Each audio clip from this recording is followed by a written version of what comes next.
আসসালামু আলাইকুম ওরহমতুল্লাহি ওবারাকাতু। আমি আবুল কালাম আজাদ। আমার ইউটিউব পেজ থেকে আপনাদের সবাইকে স্বাগতম।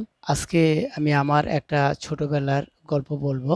সেটা হলো যে আমি যখন হাই স্কুলে পড়ি ক্লাস 6-এ, আমি যে স্কুলটাতে পড়াশোনা করতাম সেই স্কুলটা ছিল টিন শেড।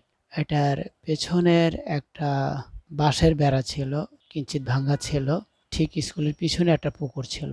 আমার একজন শিক্ষক ছিল, ওনার নাম হচ্ছেন কালীপদকর। উনি একদিন আমাকে বলতেছেন যে আজাদ, আহ, তুমি এই পুকুরের পানির উপর দিয়ে হেঁটে এ প্রান্ত থেকে ও প্রান্তে চলে যাও। কিন্তু আমার বিশ্বাস ছিল যে আমি পানিতে ভিজে যাব, ডুবে যাব। স্যার আমাকে পাল্টা প্রশ্ন করলেন, তুমি আমার কথাটা কেন শুনলে না? পদুত্তরে আমি বলেছিলাম, স্যার আমি তো ভিজে যাব, ডুবে যাব। স্যার বলল যে তুমি যদি আমার কথাটা বিশ্বাস রাখতে তাহলে তুমি পানিতে ডুবতে না।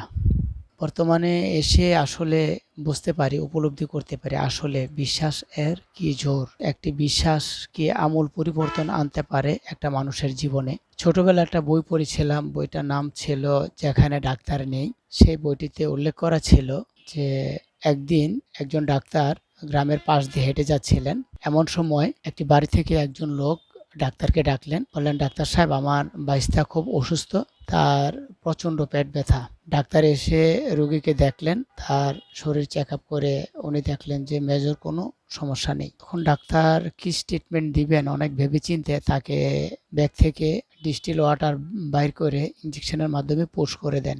ডাক্তার রুগীকে বলে যান যে তুমি খুব তাড়াতাড়ি সুস্থ হয়ে যাবে। ডাক্তার যথারীতি তার কাজে চলে যান। অন্য প্রান্তে রুগী দেখে ফেরার পথে আবার যখন এই বাড়ির পাশ দিয়ে যাচ্ছিলেন, তখন দেখলেন যে চাচা এবং বাইস্তা একসাথে দাঁড়িয়ে আছেন। চাচা ডাক্তারকে বলতেছেন যে ডাক্তার সাহেব, আমার বাইস্তাকে যে ওষুধটা দিয়েছিলেন সেটা খুব ভালো কাজ করেছে।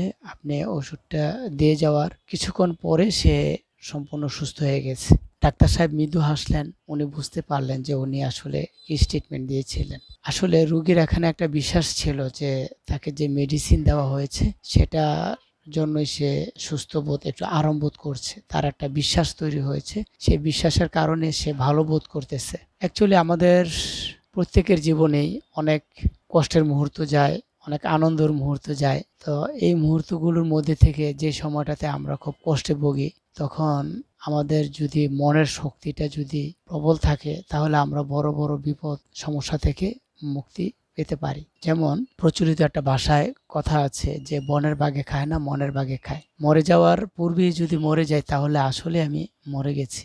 তাই সবসময় আমাদের ব্রেনকে, আমাদের মস্তিষ্ককে একটা পজিটিভ সিগন্যাল দিতে হবে।